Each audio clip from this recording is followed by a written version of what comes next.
Life में आगे बढ़ना है ना तो कभी किसी को धोखा मत देना, कभी किसी के साथ चीटिंग मत करना और कभी किसी से चापलूसी करके आगे मत बढ़ना।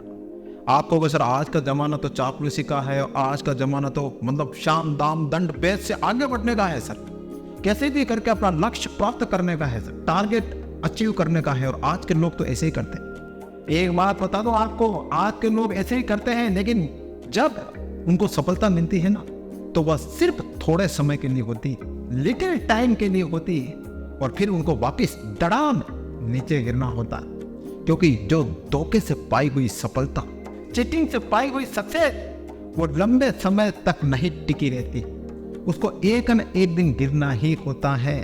इसलिए ध्यान रखना, अगर आपको सफलता पानी है ना तो किसी को धोखा मत देना। एक मोटिवेशनल स्टोरी है, एक राजा और 4 बेटों की, उनके कैसे वो अपने राज्य का उत्तराधिकारी चुनते हैं। एक राजा, देखिए एक बार एक राजा के 4 बेटे होते हैं, चारों निपुण होते हैं, चारों अच्छे योद्धा होते हैं और चारों बड़े ज्ञानी होते हैं। अब राजा को चिंता होती है कि इन चारों में से किसे युवराज बनाया जाए। उनके मन में थी कि अगर किसी एक को बनाऊंगा तो चारों आपस में लड़ाएंगे। तो राजा ने सोचा क्यों ना इनकी परीक्षा ली जाए। तो राजा अपने चारों बेटों को 4 बीज देते हैं और कहते हैं कि इन बीज को जमीन में उगा देना और एक अच्छा वृक्ष लगाना।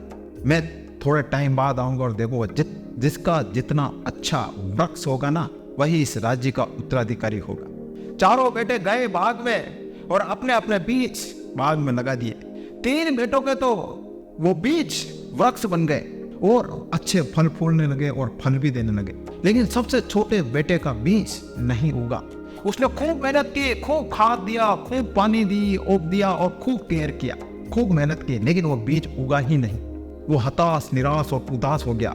उसे पता चल गया अब मैं राजा नहीं बन सकता, अब क्या करूंगा।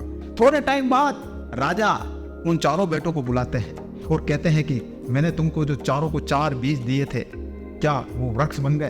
तो 3 बेटों ने कहा कि जी महाराज, हमारे जो आपने बीज दिए थे आज वो वृक्ष बन गए हैं, आप चलकर देख सकते हैं। लास्ट वाले बेटे ने कहा कि महाराज मुझे क्षमा करना, आपने जो बीज दिया था ना वह बीज नहीं उगा, मैंने खूब मेहनत की, नहीं उगा। तो राजा ने क्या किया पता आप? राजा ने सबसे छोटे बेटे को अपने राज्य का उत्तराधिकारी चुना। तो वो तीनों बेटे आश्चर्य करने लगे कि कैसे, हमारे तो वो जो बीज थे वृक्ष बन गए और इनके तो कुछ भी नहीं हो, इसके तो वो बीज उगा ही नहीं, फिर भी इसको राजा बना दिया। तो राजा ने क्या कहा पता है आप? राजा ने कहा कि मैंने तुम चारों को खराब बीज दिया था, ऐसा बीज दिया था जो उग ही नहीं सकता है, लेकिन तुम तीनों ने मुझे धोखा दिया। तुम तीनों ने उस बीज को तो फेंक दिया और अपनी तरफ से नया बीज लगा दिया और वो पौधे बन गए। लेकिन सबसे लास्ट वाले बेटे ने ईमानदारी रखी और मुझे धोखा नहीं दिया। जैसा बीज था वैसा ही जमीन में उगाया।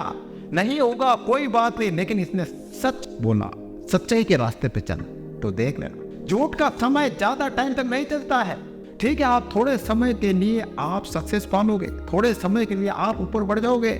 मॉरल ऑफ द स्टोरी यही कहती है कि लंबे समय तक आपको सक्सेस चाहिए ना तो ईमानदारी पे चलना, सच्चाई के रास्ते पे चलना और झूठ के रास्ते पे कभी मत चलना। झूठ एक न एक दिन सामने आ ही जाता है और जिस दिन सामने आता है ना, आप सक्सेस से फेलियर होने से 1 सेकंड नहीं लगता है, सक्सेस से तुरंत फेलियर बन जाता है। इसलिए लाइफ में आगे बढ़ना है ना तो कभी किसी को धोखा मत देना, कभी किसी से चीटिंग मत करना और कभी किसी का विश्वास मत तोड़ना, वरना आप ऐसे फेल होगे ना कि वापस दुनिया में कभी उठ नहीं पाओगे।